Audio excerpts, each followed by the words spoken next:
কাজা নামাজ পড়ার সঠিক নিয়ম কোনটা? অনেকেই কাজা নামাজের সঠিক নিয়ম না জানার কারণে নামাজ তারা ছেড়ে দেন। নামাজ কাজা হয়ে গেছে, 1 ওয়াক্ত 2 ওয়াক্ত নামাজ হয়ে গেছে, তারা নামাজই পড়েন না, কারণ সঠিক নিয়ম তারা জানেন না। আবার অনেক মানুষ আছেন যারা যেভাবে ইচ্ছা সেভাবে পড়তেছেন। কাজা নামাজের সঠিক নিয়ম কোনটা? কাজা নামাজটা কি? কাজা নামাজ হলো ওয়াক্তের নামাজ ওয়াক্ত ছাড়া কোনো বিশেষ কারণে একটু বিলম্বে পড়া বা অন্য সময় পড়া, এটা হলো কাজা।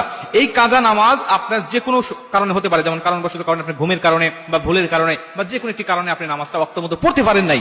এই নামাজটা বিলম্বে আপনি কিভাবে আদায় করবেন, কিভাবে আপনি পড়বেন, কখন পড়বেন? আল্লাহ রাসূল সাল্লাল্লাহু আলাইহি ওয়াসাল্লাম বুখারীর বর্ণনায় বলেন, আনাস ইবনে মালিক রাদিয়াল্লাহু তাআলা আনহু হাদিসটা বর্ণনা করেছেন।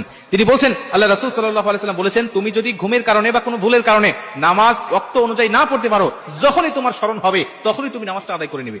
যখন তোমার স্মরণ হচ্ছে, আরে আমি তো অমুক ওয়াক্তে নামাজটা পড়তে পারি নাই, আমি ঘুমাইছিলাম, ফজরের নামাজটা জাস্ট আমি পড়তে পারি নাই, এখন তো 6টা বেজে গেছেন, ওয়াক্ত চলে গেছে, এখন কি করব? আল্লাহ রাসূল বলেন, তখনই তুমি নামাজটা আদায় করে নাও, তখনই তুমি নামাজটা আদায় করে নাও, তুমি জোহরের জন্য রেখে দিও না। অনেক মানুষ আছে গ্রামগঞ্জে, এখনো অনেক মা বোনরা আছেন, অনেক পুরুষ ভাইরা আছেন যারা ফজর নামাজ কাজা হয়ে গেলে জোহরের জন্য রেখে দেন, যে জোহরের নামাজ আদায় করবো। আপনি তো এর আগে মারাও যেতে পারেন, মৃত্যুবরণ করতে পারেন, না আপনি রেখে দিবেন না, আপনি তখনই পড়বেন, আপনি তখনই নামাজটা আদায় করে নেবেন।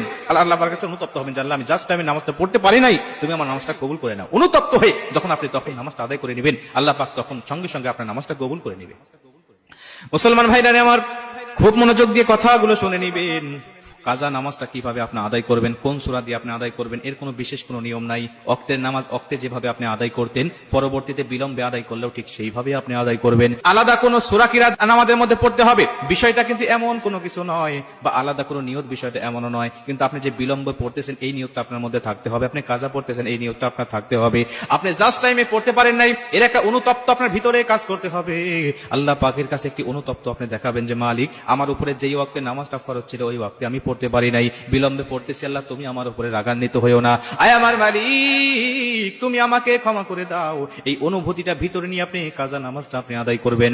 যদি আপনার একাধিক নামাজ কাজা হয়ে যায়, যেমন জোহর, ফজর, আপনার আসর, মাগরিব 4 ওয়াক্ত নামাজ কাজা হয়ে গেছে, এরপরে আপনি সময় পেয়েছেন বা মনে হয়েছে এশারের নামাজের সময় আপনি কোন নামাজটা আগে পড়বেন, মুফাসসিরিন ইকরামরা বলেন সর্বপ্রথম তুমি ফজরের নামাজটা পড়বে, তারতিব হিসাবে আগের নামাজ আগে পড়ে নিবে, এরপরে জোহর, এরপরে আসর, এরপরে মাগরিব তুমি আদায় করে নেবে।